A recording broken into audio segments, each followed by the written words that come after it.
केंद्रीय कर्मचारियों के लिए बड़ी खबर है। कब आएगी 8वें वेतन आयोग की रिपोर्ट, जानते हैं सैलरी हाइक की पूरी टाइमलाइन क्या है और अभी तक इस मामले में क्या अपडेट है। नमस्कार, बहुत स्वागत है आपका। मैं हूं आपके साथ ऋतु सिंह और आप देख रहे हैं न्यूज 18 का डिजिटल प्लेटफॉर्म।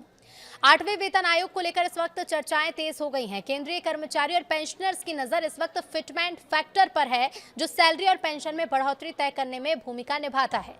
अब सबसे बड़ा सवाल यह है कि कब इसका ऐलान किया जाएगा। तो बता दें कि 8वें वेतन आयोग के तहत फिटमेंट फैक्टर और सैलरी हाइक का ऐलान अगले साल जून या जुलाई के आसपास होने की संभावना है। इतिहास ये बताता है कि केंद्र सरकार जब भी कोई नया वेतन आयोग गठित करती है तो उसकी समीक्षा, हितधारकों के साथ बातचीत और अंतिम रिपोर्ट तैयार करने में कम से कम 18 से 24 महीने यानी कि 1.5 से 2 साल का समय लगता है।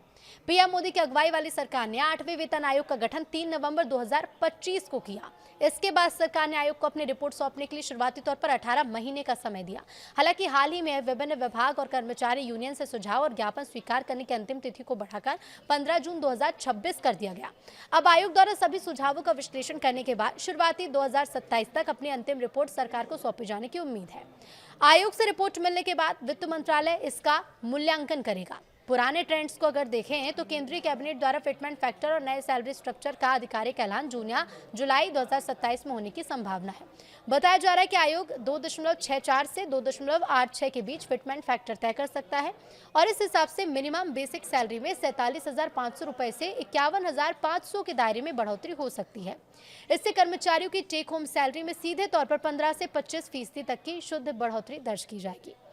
एरियर को लेकर नियम क्या है वो भी जान लीजिए। तो कर्मचारियों के मन में अब ये भी सवाल आ सकता है कि अगर ऐलान 2027 में होगा तो 1 जनवरी 2026 से लेकर घोषणा की तारीख तक के समय का क्या होगा।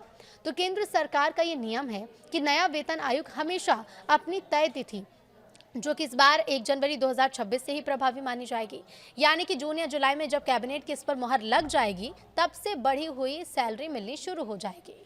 इसके साथ ही 1 जनवरी 2026 से लेकर लागू होने वाले महीने तक की पूरी बढ़ी हुई रकम यानी कि बेसिक पे प्लस डीए कर्मचारियों और पेंशनर्स को एरियर के रूप में एक साथ दिया जाएगा।